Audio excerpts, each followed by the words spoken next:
की निरुद्धावस्था। तो जिसमें विचार उठते हैं वो कौन हुआ? मन।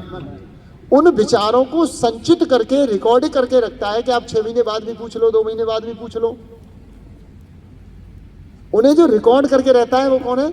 चित्त, जिसमें वो सेव रहते हैं। अब कौन से विचार के साथ हमें एक्टिव होना है और कौन से के साथ नहीं होना है, कौन से विचार को अवॉइड करना है, कौन से विचार में काम करना है, ये कौन तय करता है? बुद्धि। विचार करना। तो वो मन की तीसरी वेरिएशन। बुद्धि भी क्या है? वो भी तो मन की वेरिएशन है। चौथी वेरिएशन क्या है? अहंकार। अपने अस्तित्व को हमेशा बनाए रखना चाहता है, इस उंगली को उठाए रखना चाहता है, मेरी सुनो, मेरी मानो, मुझे समय दो, है ना। जिस दिन इस मैं से छूट जाता है उस दिन योग में आरूढ़ हो जाता है ना। माया मरी न मन मरा, मर मर गए शरीर, आशा तृष्णा ना मरी, कह गए दास कबीर। तो मन को समझना। तो मन क्या होगा? चतुष्ट है। तो अब जो चित्त में जो संचित मेमोरियां हैं उनको भूल देना, डिलीट कर देना, समाधि योगा चित्त वृत्ति निरोध है। और योग से ये होगा। ये किससे होगा? योग से होगा, करने से होगा।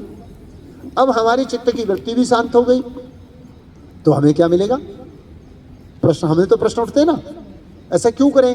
तो क्या हो जाएगा? तदा दृष्ट स्वरूप अवस्थानम। फिर ये आत्मा अपने स्वरूप का दर्शन कर रहा है। ये आत्मा, हम किसे देख पाएंगे फिर? अपने आत्मा को। और जब हम अपने आत्मा को देख लेते हैं, पहचान लेते हैं, तो उस अवस्था का नाम क्या है? आत्म साक्षात्कार। उसे हम क्या कहते हैं? आत्म साक्षात्कार। आत्म साक्षात्कार जब हो जाता है तब भगवत साक्षात्कार की ओर बढ़ती। उभय बीच सी सोहत कैसी, ब्रह्म जीव बिच माया जैसी। राम और लक्ष्मण के बीच में सीता जी ऐसे हैं जैसे ब्रह्म और जीव के बीच में माया है। तो आमने सामने पर बीच में एक पर्दा दिखाई नहीं देता। लोभ का, मोह का, स्वार्थ का, स्वार्थ का, माया का। इस सारी प्रकृति को माया का है तो माया का पर्दा है। वो पर्दा जैसे ही हटा, सन्मुख जीव होय मोय जबहि, कोटि पाप अज्ञासों तबहि। एक बार वो माया का पर्दा हटे, ब्रह्म और जीव आमने सामने हो जाए, हो गया कल्याण। जो माता, तो देखिए मेरे तो जो मन में आता जाएगा मैं बोलता जाऊंगा। मैं तो तैयारी, मेरा कोई भी लेक्चर एक दूसरे से मैच नहीं करता। अब मुझसे कोई कहे कि इस वाले को रिपीट बोल दो कहीं, तो सेम टू सेम नहीं हो पाएगा। कुछ चीजें बदल जाएंगी, जो अंदर से आ रहा है वो दे रहे। तो दृष्टा आत्मा अपने स्वरूप में अवस्थित हो जाएगा। और आत्मा का स्वरूप क्या है?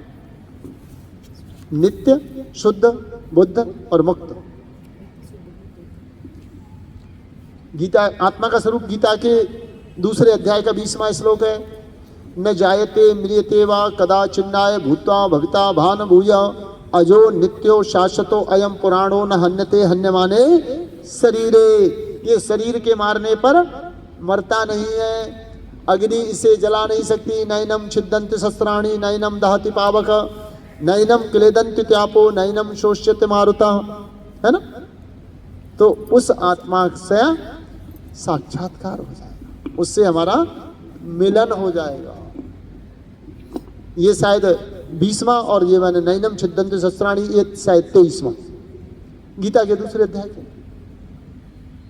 पर ये डरना मत कीजिए, इतना पढ़ना पड़ेगा। बहुत सारे लोग डर जाते हैं मेरे लेक्चरों के बाद, कहते हैं इतना पढ़ना पड़ेगा। अरे भैया, आप जितना पढ़ लोगे इसमें से एक आध पंक्ति भी यदि आपके काम की या लिख गई, आपने लिख ली, याद कर ली और प्रयोग कर लिया तो बहुत हो जाएगा। एक आध श्लोक भी बहुत हो जाएगा। अब यह है कि जब आत्मा अपने स्वरूप में अवस्थित हो जाए, नित्य, शुद्ध और बुद्ध, तो हो जाओ, क्या दिक्कत है? किसने मना किया? कौन नहीं होने देता? वृत्तिशारूपे मित्र रत। हमारे जो चित्त की वृत्तियां हैं वो उनके साथ रहने से हमें उनकी आदत सी पड़ गई है, मित्र सी लगने लगती है ना। यही ठीक है। कोई व्यक्ति किसी की चुगली करता है तो उसे चुगली करने में मजा आता है।